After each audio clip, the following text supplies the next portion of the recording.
ಪರಿಷತ್ ಸದಸ್ಯ ಸಿಟಿ ರವಿ ಕಾರಿಗೆ ಮುತ್ತಿಗೆ. ಸಿಟಿ ರವಿ ಮೇಲೆ ಹಲ್ಲೆಗೆ ಯತ್ನ ನಡೆದಿದೆ. ಬೆಳಗಾವಿ ಸುವರ್ಣಸೌಧ ಹೊರಭಾಗದಲ್ಲಿ ಘಟನೆ ನಡೆದಿದೆ.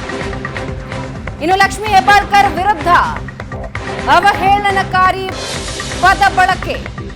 ಸುವರ್ಣಸೌಧದ ಮುಂದೆಯೇ ತಳ್ಳಾಟ, ನೂಕಾಟ, ಹೈಡ್ರಾಮಾ ನಡೆದಿದೆ. ಸಿಟಿ ರವಿ ಮೇಲೆ ಹಲ್ಲೆಗೆ ಯತ್ನಿಸಿದ್ದಾರೆ. 15ಕ್ಕೂ ಹೆಚ್ಚು ಹೆಬ್ಬಾಳ್ಕರ್ ಬೆಂಬಲಿಗರನ್ನ ಪೊಲೀಸರು ವಶಕ್ಕೆ ಪಡೆದಿದ್ದಾರೆ. ಹಿರೇಬಾಗೇವಾಡಿ ಪೊಲೀಸ್ ಠಾಣೆಗೆ ಪೊಲೀಸರು ಕರ್ಕೊಂಡು ಹೋಗಿದ್ದಾರೆ. ಸಿಟಿ ರವಿ ಕಾರಿಗೆ ಲಕ್ಷ್ಮೀ ಹೆಬ್ಬಾಳ್ಕರ್ ಬೆಂಬಲಿಗರು ಮುತ್ತಿಗೆ ಹಾಕ್ತಾರೆ. ಸುವರ್ಣಸೌಧದ ಮುಂದೆನೆ ತಳ್ಳಾಟ, ನೂಕಾಟದ ಹೈಡ್ರಾಮಾ ನಡೆಯುತ್ತೆ. ಆಗ ಪೊಲೀಸರು ಹಲ್ಲೆ ಮಾಡೋದಕ್ಕೆ ಬಂದ 15ಕ್ಕೂ ಹೆಚ್ಚು ಜನರನ್ನ ವಶಕ್ಕೆ ಪಡೆದಿದ್ದಾರೆ.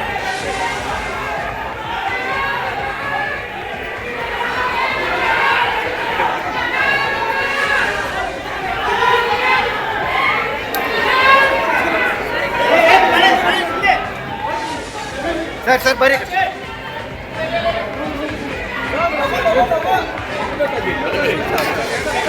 ದೃಶ್ಯದಲ್ಲಿ ನೀವು ನೋಡ್ತಾ ಇದ್ದೀರಾ, ಸುವರ್ಣಸೌಧಕ್ಕೆ ಬರೋ ಸಂದರ್ಭದಲ್ಲಿ 15 ಜನ ಲಕ್ಷ್ಮೀ ಹೆಬ್ಬಾಳ್ಕರ್ ಬೆಂಬಲಿಗರು ಸಿಟಿ ರವಿ ಕಾರಿಗೆ ಮುತ್ತಿಗೆ ಹಾಕ್ತಾರೆ. ಅಟ್ಯಾಕ್ ಮಾಡೋದಕ್ಕೆ ಬರ್ತಾರೆ.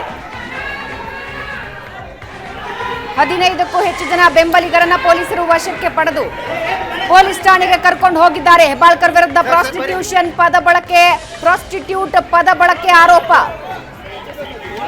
ಹೆಬ್ಬಾಳ್ಕರ್ ವಿರುದ್ಧ ಅವಹೇಳನಕಾರಿ ಪದ ಬಳಕೆ ಮಾಡಿದ್ದಾರೆ ಅಂತ ಸಿಟಿ ರವಿ ಮೇಲೆ ಆರೋಪ ಇದ್ದು, ಲಕ್ಷ್ಮೀ ಹೆಬ್ಬಾಳ್ಕರ್ ಬೆಂಬಲಿಗರು ಸಿಟಿ ರವಿ ಮೇಲೆ ಹಲ್ಲೆಗೆ ಕಾರಿಗೆ ಮುತ್ತಿಗೆ ಹಾಕ್ತಾರೆ.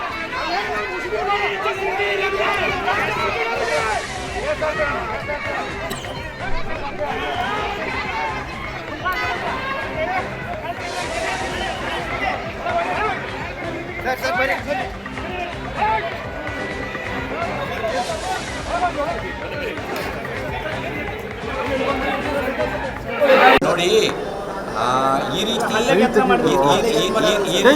ರೀತಿ ಹೆದರುವಂಥ ರಾಜಕಾರಣಿ ಅಲ್ಲ. ಆ ರೀತಿ ಹೆದರಿಸುವಂಥ ರಾಜಕಾರಣ ನನ್ನ ಹತ್ರ ಮಾಡುವಂಥದ್ದು ಬೇಡ. ಆ ರೀತಿ ಹೆದರಿಸಿ ರಾಜಕಾರಣ ಮಾಡೋಕ್ಕೆ ನಾನೇನು ಇವತ್ತು ನೆನ್ನೆ ಬಂದವನಲ್ಲ. ವಿಷಯಾಂತರ ಮಾಡೋದಕ್ಕೆ ನೋಡಿ, ನಾನು ಕಟ್ಟರ್ BJP ಎಲ್ರಿಗೂ ಗೊತ್ತು. ವಿಷಯಾಂತರ ಮಾಡೋಕ್ಕೋಸ್ಕರ ಅವರು ಕಾಂಗ್ರೆಸ್ನವರು ಅಂಬೇಡ್ಕರ್ ಅವರಿಗೆ ಮಾಡಿದ ಅಪಮಾನವನ್ನು ನಾವು ಎಳೆಯಾಗಿ ಬಿಡಿಸಿಡೋದಕ್ಕಿದ್ವಿ. ಅವರು ಸಭಾಪತಿಗಳ ಅವಕಾಶ ಕೊಟ್ಟಿದ್ರೆ ಎಳೆಯಾಗಿ ಬಿಡಿಸಿಡ್ತಿದ್ವಿ. 2 ಬಾರಿ ಸೋಲಿಸಿದ್ದು ಕಾಂಗ್ರೆಸ್ಸು. ಅಂಬೇಡ್ಕರ್ ಅವ್ರನ್ನ ಸತ್ತಾಗ ಅಪಮಾನ ಮಾಡಿದ್ದು ಕಾಂಗ್ರೆಸ್ಸು. ಅವರಿಗೆ ಯಾವುದೇ ರೀತಿಯ ಸ್ಮಾರಕ ಕಟ್ಟದಲ್ಲೇ ಅವ್ರನ್ನ ನಿರ್ಲಕ್ಷ್ಯ ಮಾಡಿದ್ದು ಕಾಂಗ್ರೆಸ್ಸು. ಈ ಎಲ್ಲ ವಿಷಯವನ್ನು ಬಿಚ್ಚಿಡ್ತಾ ಇದ್ವಿ. ಕಾಂಗ್ರೆಸ್ ಮುಚ್ಚಿಟ್ಟ ಇತಿಹಾಸವನ್ನು ಬಿಚ್ಚಿಡ್ತಾ ಇದ್ವಿ. ಹತಾಶೆಗೊಂಡಿದ್ದಾರೆ, ಫ್ರಸ್ಟ್ರೇಟೆಡ್ ಆಗಿ ಹೇಳ್ತಾ ಇದ್ದಾರೆ. ನೋಡಿ,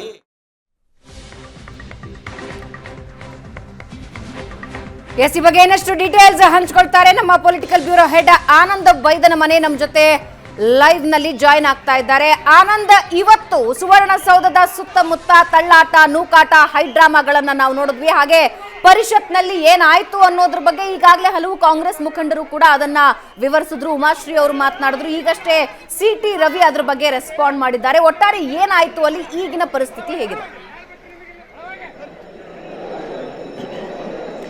ಭಾವನಾ, ಇವತ್ತು ವಿಧಾನಮಂಡಲ ಅಧಿವೇಶನದ ಕೊನೆಯ ದಿನ. ವಿಧಾನ ಪರಿಷತ್ನಲ್ಲಿ ಇವತ್ತು ಒಂದು ನಡೆದಿರ್ತಕ್ಕಂಥ ಒಂದು ಚರ್ಚೆ ಮತ್ತು ಚರ್ಚೆಯ ಸಂದರ್ಭದಲ್ಲಿ ವ್ಯಕ್ತಪಡಿಸಿರ್ತಕ್ಕಂಥ ಅಭಿಪ್ರಾಯಗಳು ಎಲ್ಲ ಒಂದು ಕಡೆ ಬೇರೆ ಬೇರೆ ರೀತಿಯಾಗಿರ್ತಕ್ಕಂಥ ರಾಜಕೀಯ ಸ್ವರೂಪವನ್ನು ಪಡೆದುಕೊಳ್ತಾ ಇದೆ. ಇವತ್ತು ವಿಧಾನ ಪರಿಷತ್ತಿನ ಕಲಾಪದಲ್ಲಿ ಅಂಬೇಡ್ಕರ್ ಅವರಿಗೆ ಅಮಿತ್ ಶಾ ಅವರು ಅವಮಾನ ಮಾಡಿದ್ದಾರೆ ಎನ್ನಲಾದಂಥ ಹೇಳಿಕೆಗೆ ಸಂಬಂಧಪಟ್ಟ ಹಾಗೆ ಚರ್ಚೆ ಮಾಡಲಿಕ್ಕೆ ಆಡಳಿತಾರೂಢವಾಗಿರ್ತಕ್ಕಂಥ ಕಾಂಗ್ರೆಸ್ ಬೆಳಗ್ಗಿಂದಲೂ ಕೂಡ ಪ್ರಯತ್ನ ಮಾಡ್ತಾ ಇತ್ತು. ಈ ಸಂದರ್ಭದಲ್ಲಿ ಪ್ರತಿಪಕ್ಷವಾಗಿರ್ತಕ್ಕಂಥ BJP, JDS ಮತ್ತು ಕಾಂಗ್ರೆಸ್ ಮಧ್ಯೆ ವಾಕ್ಸಮರಗಳು ನಡೆದಂಥ ಕಾರಣಕ್ಕಾಗಿ ಸಹಜವಾಗಿ ಒಂದು ರೀತಿ ಗೊಂದಲದ ವಾತಾವರಣ ಉಂಟಾಗಿತ್ತು. ಪರಸ್ಪರ ಮಾತಿನ ಚಕಮಕಿ ನಡೆದ ಸಂದರ್ಭದಲ್ಲಿ ಅಂಬೇಡ್ಕರ್ ಅವರ ವಿಚಾರಕ್ಕೆ ಸಂಬಂಧಪಟ್ಟ ಹಾಗೆ ಮತ್ತು ಅಂಬೇಡ್ಕರ್ ಅವರ ಹೇಳಿಕೆಗೆ ಅವಮಾನ ಮಾಡಿದ್ದಾರೆ ಎನ್ನತಕ್ಕಂಥ ಹೇಳಿಕೆ ಸಂಬಂಧಪಟ್ಟಾಗೆ ರಾಹುಲ್ ಗಾಂಧಿ ಅವರ ವಿಚಾರವೂ ಕೂಡ ಪ್ರಸ್ತಾಪ ಆಯಿತು. ರಾಹುಲ್ ಗಾಂಧಿ ಒಂದು ಹಂತದಲ್ಲಿ BJPಯ ವಿಧಾನ ಪರಿಷತ್ ಸದಸ್ಯರಾಗಿರ್ತಕ್ಕಂಥ ಸಿಟಿ ರವಿ ಅವರು ರಾಹುಲ್ ಗಾಂಧಿ ಅವರು ಈ ಎಲ್ಲ ಡ್ರಾಮಾಗಳಿಗೆ ಕಾರಣರಾಗಿದ್ದಾರೆ. ಅವ್ರ ಬಗ್ಗೆನೂ ಕೂಡ ಅವರು ಡ್ರಗ್ ಅಡಿಕ್ಟ್ ಅಂತಕ್ಕಂಥ ಮಾತನ್ನು ಹೇಳಿದ್ದಾರೆ ಎನ್ನಲಾಗಿದೆ. ಆ ಸಂದರ್ಭದಲ್ಲಿ ಸಹಜವಾಗಿ ಕಾಂಗ್ರೆಸ್ ಸದಸ್ಯರಾಗಿರ್ತಕ್ಕಂಥವರೆಲ್ಲರೂ ಕೂಡ ಸಿಟಿ ರವಿಯ ಹೇಳಿಕೆಗಳಿಗೆ ಆಕ್ಷೇಪವನ್ನು ವ್ಯಕ್ತಪಡಿಸಿದ್ರು. ಈ ಹಂತದಲ್ಲಿ ಮಾತಿನ ಚಕಮಕಿ ನಡೆದಾಗ ನೀವು ರಾಹುಲ್ ಗಾಂಧಿ ಅವರನ್ನ ಡ್ರಗ್ ಅಡಿಕ್ಟ್ ಅನ್ನೋದಾದ್ರೆ ಸಹಜವಾಗಿ ನಾವು ನಿಮ್ಮನ್ನು ಕೊಲೆಗಾರ ಅನ್ಬೇಕಾಗತ್ತೆ, ನೀವು ಕೊಲೆ ಮಾಡಿದ್ರಿ, ನೀವು ಕೊಲೆಗಾರರು ಅಂತಕ್ಕಂಥ ಒಂದು ಹೇಳಿಕೆಯನ್ನ ಸಚಿವೆಯಾಗಿರ್ತಕ್ಕಂಥ ಲಕ್ಷ್ಮೀ ಹೆಬ್ಬಾಳ್ಕರ್ ಎಕ್ಸ್ಪ್ರೆಸ್ ಮಾಡ್ತಾರೆ. ಇದಕ್ಕೆ ಪ್ರತಿರೋಧವಾಗಿ ಇದಕ್ಕೆ ಪ್ರತ್ಯುತ್ತರ ಕೊಟ್ಟಂತ ಸಿಟಿ ರವಿ ಅವರು ಈ ಸಂದರ್ಭದಲ್ಲಿ ಆಕ್ಷೇಪಾರ್ಹವಾಗಿರ್ತಕ್ಕಂಥ ಪದವನ್ನ ಪ್ರಯೋಗ ಮಾಡ್ತಾರೆ. ಇದರಿಂದ ರೊಚ್ಚಿಗೆದ್ದಂತ ಲಕ್ಷ್ಮೀ ಹೆಬ್ಬಾಳ್ಕರ್ ಸದನ ಮುಗಿದ ನಂತರದಲ್ಲೂ ಕೂಡ ಈ ಚರ್ಚೆ ಮುಂದುವರೆದಾಗ ಸಹಜವಾಗಿ ಸಿಟ್ಟಿಗೆದ್ದಂತ ಲಕ್ಷ್ಮೀ ಹೆಬ್ಬಾಳ್ಕರ್ ವಿಧಾನಸಭಾ ಪರಿಷತ್ ಸಭಾಪತಿ ಆಗಿರ್ತಕ್ಕಂಥ ಹೊರಟ್ಟಿ ಅವರಿಗೆ ದೂರನ್ನು ಕೊಡ್ತಾರೆ. ನನ್ನ ವಿರುದ್ಧ ಆಕ್ಷೇಪಾರ್ಹವಾದಂತ ಪದವನ್ನು ಪ್ರಯೋಗ ಮಾಡಿದ್ದಾರೆ, ಅವರನ್ನ ಸದನದ ಅಮಾನತು ಮಾಡಬೇಕು ಅಂತ ಆಗ್ರಹವನ್ನು ಮಾಡ್ತಾರೆ. ಈ ಒಂದು ಆಗ್ರಹದ ಹಿನ್ನೆಲೆಯಲ್ಲಿ ಸಂಧಾನ ಮಾತುಕತೆಗಳು ಕೂಡ ನಡೀತದೆ, ಸರಣಿ ಮಾತುಕತೆ ನಡೀತದೆ. ಒಂದು ಹಂತದಲ್ಲಿ ಲಕ್ಷ್ಮೀ ಹೆಬ್ಬಾಳ್ಕರ್ ಬೆಂಬಲಕ್ಕೆ ಕಾನೂನು ಸಚಿವರಾಗಿರ್ತಕ್ಕಂಥ H K Patil, D K Shivakumar, Priyanka Kharge ಸೇರಿದಂತೆ ಪ್ರಮುಖರೆಲ್ಲರೂ ಕೂಡ ಧಾವಿಸಿದಂತ ಹಿನ್ನೆಲೆಯಲ್ಲಿ ಈ ಬಿಕ್ಕಟ್ಟನ್ನು ಪರಿಹಾರ ಮಾಡುವ ಪ್ರಯತ್ನವನ್ನು ಸಭಾಪತಿಯವರು ಮಾಡ್ತಾ ಇದ್ದಾರೆ. ಸಭಾಪತಿಯವರಿಗೆ ಇರತಕ್ಕಂಥ ಒಂದು ಅವಕಾಶ ಅಂತಂದ್ರೆ ಒಂದೊಮ್ಮೆ ವಿಧಾನಸಭೆ ಪರಿಷತ್ನ ಕಲಾಪ ನಡೀತಿದ್ದಾಗ ಅದು ಆ ಸಭಾಧ್ಯಕ್ಷರ ಅಂದ್ರೆ ಸಭಾಪತಿಯ ವ್ಯಾಪ್ತಿಯೊಳಗೆ ಬರುತ್ತೆ. ಅಲ್ಲೇನೇ ಘಟನೆಗಳಾದರೂ ಕೂಡ ಅವರ ವ್ಯಾಪ್ತಿಯೊಳಗೆ ಬರುತ್ತೆ. ಅವರು ಹೇಳಿರ್ತಕ್ಕಂಥ ಅಲ್ಲಿ ವ್ಯಕ್ತವಾಗಿರ್ತಕ್ಕಂಥ ಹೇಳಿಕೆ ಬಗ್ಗೆ ನಿರ್ಧಾರವನ್ನು ತೆಗೆದುಕೊಳ್ಳಿಕ್ಕೆ ಅವಕಾಶ ಇರುತ್ತೆ. ಆದರೆ ಇದ್ರ ಜೊತೆಗೆ ಆ ಪರಿಮಿತಿಯಲ್ಲಿ ಕೆಲವೊಂದು ಘಟನೆಗಳು ಕೂಡ ಆದಾಗಲೂ ಕೂಡ ಸಭಾಪತಿ ಆದರೂ ತೀರ್ಮಾನವನ್ನು ತೆಗೆದುಕೊಳ್ಳಬೇಕಾಗತ್ತೆ.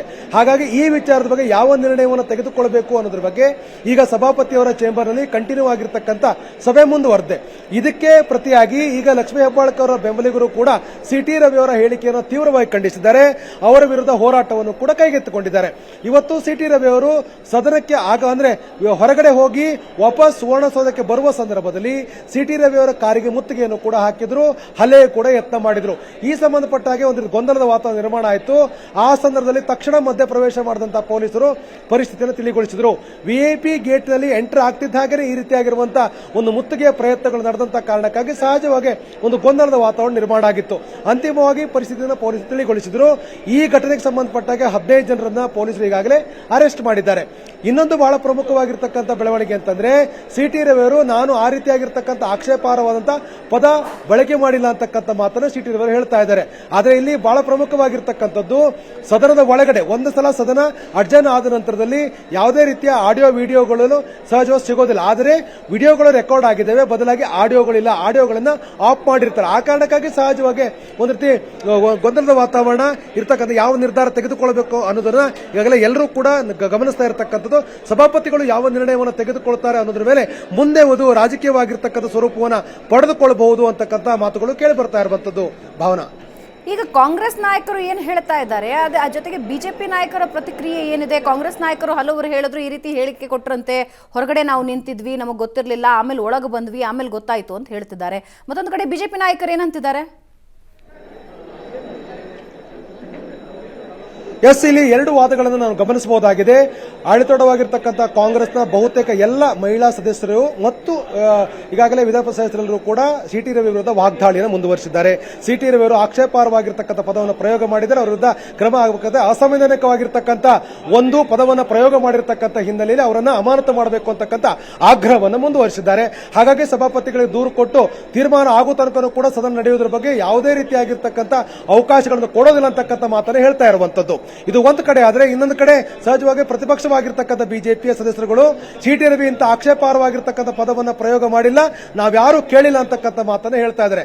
ಹೀಗಾಗಿ ಈ ವಿಚಾರದಲ್ಲಿ ಈಗ ಸಭಾಪತಿಗಳು ಯಾವ ನಿರ್ಧಾರವನ್ನು ತೆಗೆದುಕೊಳ್ತಾರೆ ಅನ್ನೋದ್ರ ಮೇಲೆ ಮುಂದೆ ಸದನ ನಡೆಯಲು ಎಲ್ಲವೂ ಕೂಡ ನಿರ್ಧಾರ ಆಗ್ತದೆ. ಒಟ್ಟಲ್ಲಿ ಈ ಹೇಳಿಕೆಯನ್ನು ನೀಡಿದ್ದಾರೆ ಅಥವಾ ಪದವನ್ನು ಪ್ರಯೋಗ ಮಾಡಿದ್ದಾರೆ ಅನ್ನೋ ಸಂಬಂಧಪಟ್ಟಾಗ ಯಾವುದೇ ರೀತಿಯ ಆಡಿಯೋಗಳು ಇಲ್ಲದೇ ಇರುವಂತಹ ಕಾರಣಕ್ಕಾಗಿ ಮತ್ತು ಆಡಿಯೋಗಳು ಇಲ್ಲ ಅಂತಕ್ಕಂಥ ಮಾಹಿತಿಯನ್ನು ಸಭಾಪತಿಯ ಕಚೇರಿ ನೀಡ್ತಾ ಇರುವಂತಹ ಕಾರಣಕ್ಕಾಗಿ ಯಾವ ನಿರ್ಧಾರ ಹೊರಬೀಳುತ್ತೆ ಅನ್ನತಕ್ಕಂಥದ್ದು ತೀವ್ರ ಕುತೂಹಲ ಕಾರಣ ಆಗಿದೆ. ಎಸ್, ಧನ್ಯವಾದ ಆನಂದ್ ನಿಮ್ಮೆಲ್ಲ ಮಾಹಿತಿಗೆ.